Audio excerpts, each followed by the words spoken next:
It's Tuesday, and it's story time here on the TheGayBayBoys with yours truly. Can I get that Tron? Can I get that Remy? Can I get that Coke? Can I get that Henny? Can I get that Margarita? Wanna rock box? Can I get salt all around that rum tray?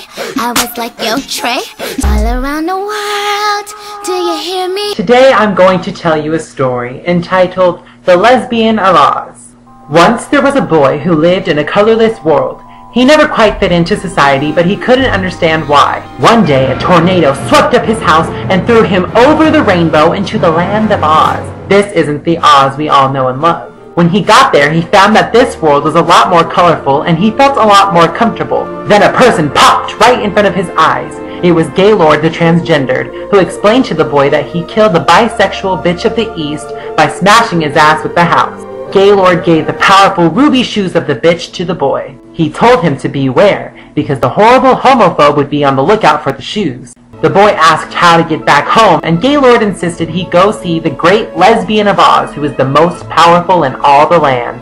To get to the Lesbo, he had to follow the Yellow Dick Road. So he began his journey, and soon ran into a brainless flamer, who explained that the horrible homophobe took out his brain when he found out he was having homosexual thoughts. The boy invited the flamer to join him to see if the lesbian could get him her brain. The two were off, and soon ran across a man made of steel who had a leather fetish. He explained his heart was ripped out by the horrible homophobe when he fell in love with another man. The flamer invited the man to join them so he could get his heart back. The trio was off and found themselves in a forest, where suddenly a big bear jumped out and growled at the travelers, but he was bitch-slapped by the boy.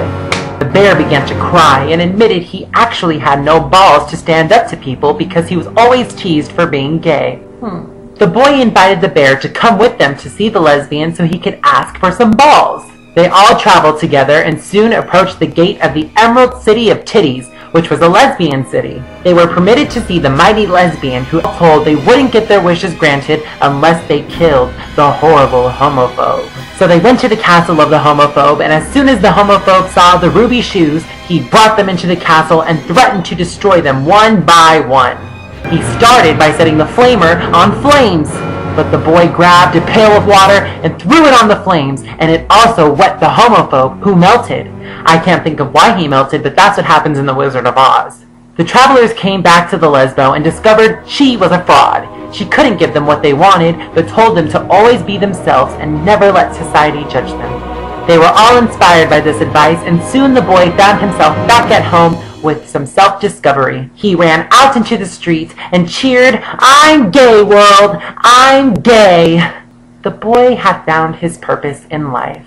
Unfortunately, he was beat up by a few boys who were on their way home from school. He lived in Kansas, and they don't like gays in Middle America. Well, I hope you guys enjoyed my story. I put a lot of effort into those pictures, so appreciate it.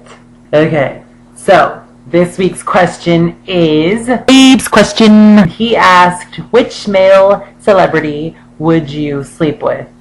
Ooh, it's a tie between Cristiano Ronaldo and Steven Strait. Alright, you guys, I'm gonna make this video kind of short. So, I hope you enjoyed it and everything like that, you know. I really hope you enjoyed the story. I thought I'd have a hard time keeping everyone's interest using just pictures, but I attempted, so see you next Tuesday.